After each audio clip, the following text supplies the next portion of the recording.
Bonjour à toutes et à tous, bienvenue sur KTV, Kwezi FM, le 106.9 pour un temps de parole, toujours en direct à la radio et à la télévision. Oui, c'est important, on va parler de la journée de la recherche et de la gestion durable de la mangrove. Et Dieu sait qu'elle est importante, cette mangrove, pour la faune, la flore de notre île, pour notre lagon également. On va en parler dans quelques instants avec Jules et Rakamali qui sont sur ce plateau. Alors on vous avait annoncé tout à l'heure la présence de l'élu, Raïssa Andoum, qui devait effectivement venir sur ce plateau pour nous en parler. Elle n'est pas là, mais c'est pas grave, on a des gens passionnés avec nous, qui eux ne font pas de politique, donc c'est que la passion qui parle, avec notamment Rakamali. Rakamali, bonjour. Bonjour. Et on a Jules qui est avec nous. Salut, dans le micro Jules, c'est mieux. Oui, bonjour. Merci d'être avec nous. Alors Rakamali, vous êtes chercheur en biologie marine. Qu'est-ce qu'on recherche dans la mangrove quand on est chercheur biologique ? En biologie, pardon. Ouais, bon, on peut chercher beaucoup de choses. Ouais. Donc nous, on s'est spécialisé dans la faune des poissons. Oui. Et donc on se focalise sur les poissons. On ne regarde pas les autres peuplements à côté. C'est pas que c'est pas important. Bien sûr. Mais la vie d'un chercheur est très courte. Ouais. Donc, bon courage alors. Hein. Donc vous cherchez quelles les espèces de poissons qui passent par la mangrove en fait. Hein. Donc notre thématique de recherche en fait est ciblée sur la relation entre les poissons du lagon et cet écosystème mangrove. On essaie de savoir est-ce que si on imagine un scénario de catastrophe, si la mangrove venait à disparaître, quels seraient les impacts sur les poissons du lagon. Et là déjà aujourd'hui avec vos recherches, vous avez une idée de cet impact ? Pour l'instant on est encore au stade embryonnaire, donc on vient juste de commencer, enfin moi j'ai commencé il y a quelques mois déjà, lui Jules vient juste de me rejoindre. Donc on a déjà une petite idée, mais bon c'est encore des hypothèses, donc on ne peut pas trop s'avancer, donc c'est un peu délicat, mais cet écosystème, il faut le souligner, c'est un écosystème très très important pour les poissons en général. Alors justement, cette journée de la recherche et de la gestion durable de la mangrove va démarrer vendredi, c'est ouvert au grand public. Le but c'est effectivement de pouvoir communiquer là-dessus de la part du conseil départemental. Vos recherches sont financées en partie par le conseil départemental. Qu'est-ce qu'on va y apprendre dans cette journée ? Alors pour j'invite à toutes les personnes qui sont intéressées d'en savoir plus sur cet écosystème, de venir assister à ce séminaire vendredi à partir de 8h. Et je pense qu'à la fin de ce séminaire, chaque individu ou chaque personne aura une petite idée de l'importance de cet écosystème ça, c'est le rôle du séminaire, mais qu'est-ce qu'on va y apprendre ? On va y découvrir quoi ? Allez au séminaire, vous verrez bien. Oui, enfin, il a tout à fait raison de poser la question. Donc, si vous voulez bien, je peux vous annoncer un peu le programme. Oui, les thématiques. Voilà, les thématiques. Donc, la première session à 8h45, c'est les mangroves dans le monde et la mangrove à Mayotte. Donc, on verra les services écosystémiques rendus par cette mangrove. La mangrove de Mayotte, la présentation de cette mangrove qu'on a ici à Mayotte. Et la deuxième session, donc à 10h15, c'est l'intervention des organismes de gestion. Donc par exemple le parc marin, l'ONF, Conservatoire du littoral, la DEAL, DEDD, etc. Et bureau d'études aussi, la mairie. Et à partir de 13h30, là c'est réservé à la restitution des programmes de recherche en cours, y compris notre recherche qu'on fait actuellement là. Mais il y aura aussi sur les oiseaux avec Gepomaï, les traitements des eaux usées avec la SIAM à Malamani, et les crabes de mangrove toujours avec l'université. Et on terminera par la session 4, mangrove, usage et tradition. Donc voilà, donc ça sera avec un monsieur du conseil général, Ali Saïda Toumani, qui va nous parler des usages cultuels de la mangrove. et l'usage quotidien de la mangrove par Shamsidine Oulam, président de MNE. Et il y aura une synthèse et conclusion de ce séminaire qui sera avec le chercheur François Fromard, qui est notre invité. Alors, la mangrove aujourd'hui sert aussi à autre chose. Malheureusement, on voit de plus en plus on appelle notamment à Kaweni, ce qu'on appelle le marché de la mangrove. On voit des gens dans la mangrove en train de vendre un certain nombre de produits ou de fringues ou autres. Et on voit évidemment des déchets qui restent dans la mangrove, des sacs plastiques, comme on peut trouver sur n'importe quel marché. Sauf que là, on est dans la mangrove. Est-ce que cette problématique va être évoquée ? Tout à fait. Je pense que oui, ça sera évoqué parce que c'est inadmissible de laisser passer ça. Mais bon, malheureusement, nous ne sommes pas les décideurs. Enfin, moi, à mon échelle, on ne peut que déplorer cet acte. Mais vous pourrez constater les dégâts en tant que chercheur. Constater les dégâts, voilà. Il y a une question toute simple, Gamali. C'est la mangrove à Mayotte aujourd'hui est-elle en danger ? En danger, moi, je dirais c'est un grand mot. On a encore je dirais entre guillemets un peu de chance que les impacts qu'on a ici ne sont pas très importants par rapport à l'échelle mondiale où il y a la culture, les déboisements, etc. Je dis pas qu'il y en a pas, mais on arrive quand même à la préserver tant bien que mal. Voilà. Ouais. Mais bon, les efforts doivent être maintenus. On le voit pour Wanif, Chirongi, on le voit aussi à Kanibé, la mangrove recule. Oui. Elle disparaît au fur et à mesure et de manière assez rapide. Donc il y a quand même une pression qui est mise sur la mangrove qui est assez importante. Tout à fait, oui. L'impact des eaux usées sur la mangrove, on le mesure ? L'impact des eaux usées, donc c'est si vous voulez... le quatrième thème avec le SIAM. Oui, avec le SIAM, donc avec leur expérimentation à Malamani, où ils ont testé les eaux usées pré-traitées. On ne prend pas l'eau usée, on le jette directement dans la mangrove. Cette eau est traitée dans des tonneaux et puis part dans la mangrove. Ils sont aperçus que ça avait un effet bénéfique. Oui, ils jettent de l'eau propre.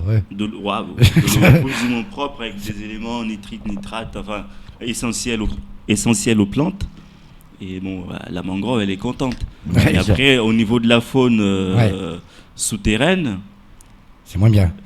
Voilà, donc c'est notamment il y a un crabe qui n'aime pas trop. Voilà. Comment ça se passe une journée pour vous en tant que chercheur ? Vous êtes sur le terrain, c'est une expression évidemment, parce que vous êtes kayak sur la mangrove. Mais voilà, justement, c'est ce que j'allais dire. Sur le toit de votre voiture, on a vu qu'il y avait un kayak. Ça veut dire quoi ? Que vous parcourez la mangrove en kayak, vous vous arrêtez, vous faites. Comment ça se passe une journée de chercheur ? On se lève très tôt. Ouais. Faut préparer le matériel, faut rien oublier parce qu'une fois sur le terrain qu'on a oublié quelque chose, c'est trop tard et on a perdu une journée. Ouais. Et une journée, ça nous coûte cher parce que il n'y a pas que la partie terrain, donc il y a aussi après le terrain. Bien sûr. Donc on prépare tout le matériel, le kayak, tout ce qu'il nous faut, comme instrument de mesure aussi. Et puis une fois qu'on arrive sur place, faut accéder à la mangrove. C'est pas une partie facile non plus, mais c'est une partie de plaisir. C'est un effort. Ouais. Donc on avance à la force des bras. Ouais. On n'est pas très épais, mais bon, on arrive quand même à ramer. Donc ça va. Donc une fois qu'on arrive sur le site, on s'équipe et puis on se met à l'eau et on travaille. Donc ça nous prend à peu près 1 heure à 2 heures. Sur site. Sur site. Ouais. Et donc là, c'est quoi ? Il y a des instruments qui permettent de mesurer un certain nombre de choses, ou c'est des observations, c'est des prélèvements, c'est quoi exactement ? Donc on fait prélèvement. Oui. Donc de quoi par exemple ? De poissons, uniquement de poissons. Si on attrape autre chose, crabes ou d'autres organismes, on les relâche. D'accord. On est intéressé que par le poisson. D'accord. Et ces prélèvements, vous les faites comment ? Vous les attrapez à la main ? Il y a un filet ? Non, on a un filet qui s'appelle capéchade ou verveux, en forme de V, et on le pose sur le site, et puis on attend que ça capture. En attendant, nous on fait autre chose. On fait ce qu'on appelle observation visuelle et comptage sous l'eau. Donc on a notre plaquette avec une feuille immergeable. Et on recense les individus qu'on voit. D'accord. Et c'est pas tout le temps évident parce qu'on sait très bien que la mangrove c'est une zone turbide, donc souvent on peut pas le faire. Donc si on peut pas le faire, donc on change de coin, soit on va sur le récif pour observer un peu la faune qu'il y a, et puis on revient sur notre mangrove. On chronomètre le temps de capture quand même. On laisse pas toute la nuit ou toute la journée. Et puis on prélève. Ouais. Est-ce que vous avez déjà prélevé dans vos filets de verveine, hein Verveux. De verveine, oui. On plaisante évidemment. Est-ce que vous avez déjà capturé dans vos filets des poissons ou des espèces que vous ne connaissiez pas? Ah oui, il y en a pas mal. Hein. C'est vrai? Ouais. Jules? Des 4x4 Suzuki. Ouais, en fait, c'est un peu compliqué. Les gens, ils imaginent qu'une nouvelle espèce ou une espèce qu'on Dans le qu'on micro, connaît. Jules. Ouais, Ouais. pardon. Les gens imaginent qu'une nouvelle espèce ou une espèce qu'on connaît pas, c'est quelque chose de vraiment différent. Ouais. Mais en fait, on peut se retrouver avec un poisson qui est relativement identique à un autre poisson qu'on connaît déjà. Donc nous, si on l'identifie visuellement, on va dire bah c'est tel poisson.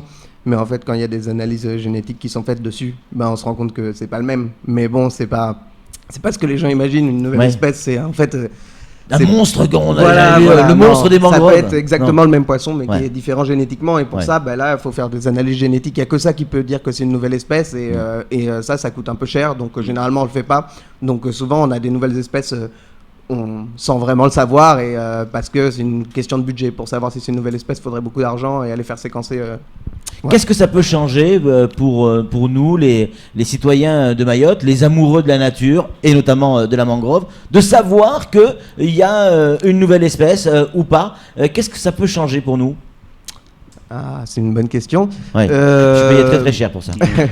Bah, ça a plein de. Les espèces, elles peuvent avoir beaucoup d'intérêts. Il y a plein d'intérêts qui sont complètement différents. Déjà, il Ouais. y a un intérêt intrinsèque. C'est toujours bien de dire qu'on vit dans un environnement et que Ouais. bah, il y a des choses dedans. Juste ça peut être agréable pour les gens qui vivent sur place. Ouais. Ça, c'est un des intérêts de la diversité, mais il n'y a pas du tout que ça. Après, il peut y avoir beaucoup d'utilisations. Par exemple en pharmaceutique ou dans plein de domaines, la biomimétique en ce moment ça se fait beaucoup, donc regardez un peu ce qu'a fait la nature pour s'en inspirer et faire des choses bien. Donc c'est l'intérêt d'avoir plein d'espèces différentes, et souvent le problème c'est que c'est des espèces qui disparaissent avant qu'on ait pu regarder et essayer d'en tirer des choses intéressantes pour l'humanité ou l'être humain, quoi. Flo, une réaction? Oui, moi ce que j'aimerais savoir, c'est vous êtes concentré donc sur la faune, les poissons. Est-ce que nos poissons de la mangrove sortent de la mangrove? Est-ce que c'est des poissons qu'on retrouve ailleurs, ou est-ce qu'ils restent dans la mangrove spécifiquement? Alors là, donc les poissons, on les a classés par statut. Donc il y a les résidents, semi-transients et transients. Donc les résidents, ils restent... Qui ont une carte de séjour? Ouais, ils ont une carte de séjour, tout à fait. Ils restent le plus longtemps possible dans la mangrove. D'accord. Donc à Mayotte, nous, on a cet effet de marnage donc, qui est assez important. Donc 4 mètres, une variation de 4 mètres. Et donc quand la marée se retire, bien sûr, les poissons ne vont pas rester à sec. Ils vont suivre la marée, mais comme je l'ai dit par rapport au statut, c'est les résidents qui quittent en dernier la zone de mangrove. D'accord. Et c'est eux qui rentrent avec la marée montante. Et les transientes qui arrivent en fin de marnage, donc quand la hauteur d'eau est plus importante, c'est là que les espèces transientes rentrent. D'accord. Et c'est les premiers à partir aussi. Et pour le coup, est-ce qu'il y a des poissons qui rentrent jamais dans la mangrove pour une raison ou pour une autre? Oui. Bon, après, c'est Les baleines, chaque j'imagine. affinité avec une Un espèce. poisson. Il y a des espèces où ils disent la mangrove, ça ne m'intéresse pas. Moi, je préfère le récif. Je me limite au récif, et la mangrove, ce sera pour les autres ou autres. Et ça, ils vous l'ont dit? Parce que vous dites, je me limite Ouais. à ça, ils vous Bah, parlent? Oh, Ouais. non, c'est à peu près. Vous parlez couramment le poisson? Oui. Glouc, on fait des Et bulles. pour passer dans la mangrove, il y a quand même des conditions de salinité qui peuvent Ouais. changer, la turbidité qui est différente, donc il faut avoir un peu un métabolisme capable de s'adapter aux variations de son milieu, donc c'est pas toutes les espèces qui sont capables. On va donner la parole à Samuel Bocher qui a une question à vous poser, mais juste pour être certain, on nous dit qu'il y a des requins dans la mangrove. Info, intox? De toute façon on peut pas dire non, tant que on peut jamais dire non, mais on peut dire que pour le moment nous on n'a pas vu. On n'a pas vu. Oui. Mais ce qu'on nous dit souvent, c'est une nurserie, il y a des Ah requins oui. qui viennent faire leur on petit aimerait- dans la mangrove. C'est vrai ou c'est faux? On aimerait bien les voir. Oui, c'est possible, mais Ouais. Vous les avez jamais vus? jamais vu. Mais si on en voit, ça serait intéressant. Oui. Ouais. C'est le requin bulldog généralement qui est connu pour se reproduire dans la mangrove. Ouais. Après ici il y en a des requins bulldog, Bien vu sûr. qu'il y en a qui ont été vus, Ouais. donc peut-être qu'il y en a quelques-uns qui vont dans les mangroves. Après elles sont quand même assez petites les mangroves ici, même s'il faut une grande superficie de l'île au niveau du trait de côte, c'est pas des énormes mangroves. Donc de là à dire qu'il y a des gros requins bulldogs qui remontent, moi j'y crois pas trop. Après, c'est toujours possible. On peut jamais dire non aux recherches. Tant qu'on n'a pas vu quelque chose, c'est toujours possible qu'elle existe. Donc voilà. Samuel Baucher, le rédacteur en chef de France Mayotte Matin, a une question à vous poser, messieurs. Ouais, avez-vous une estimation, plus ou moins à la louche, du nombre d'espèces de poissons, puisque vous ne traitez que les poissons, qui vivent dans les mangroves à Mayotte? Je dis bien à Mayotte. J'imagine que c'est énorme. Deux. Non, pas deux, mais c'est pas si grand que ça. Hein. Ouais. C'est pas des récifs. Les récifs, on a beaucoup plus de biodiversité. Les mangroves, on a quelques espèces qui vont être résidentes, qui sont elles assez. Il n'y a pas beaucoup de biodiversité. Par contre, on a beaucoup de biomasse, vraiment beaucoup de poissons. Donc ça va être des grands bancs de petits poissons généralement. Et puis après, il y a toutes les espèces du récif ou du lagon qui vont passer dans la mangrove pour s'alimenter. Et c'est là qu'on augmente la biodiversité avec des espèces qu'on connaît, par exemple tous les prédateurs, barracuda, carangues, etc., qui viennent se nourrir dans la mangrove. Il y a des carangues dans la mangrove. Ah oui, beaucoup. On en a beaucoup.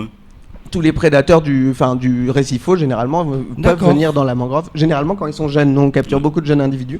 Donc des juvéniles de carangues, de barracuda, qui viennent se nourrir dans la mangrove. Voilà. En tout cas, merci beaucoup Jules et Rakamali d'être venus sur ce plateau et d'avoir répondu à nos questions. Merci également à Raïssa Andoum. Allez, c'est tout pour ce temps de parole. Tout de suite, la suite de nos programmes.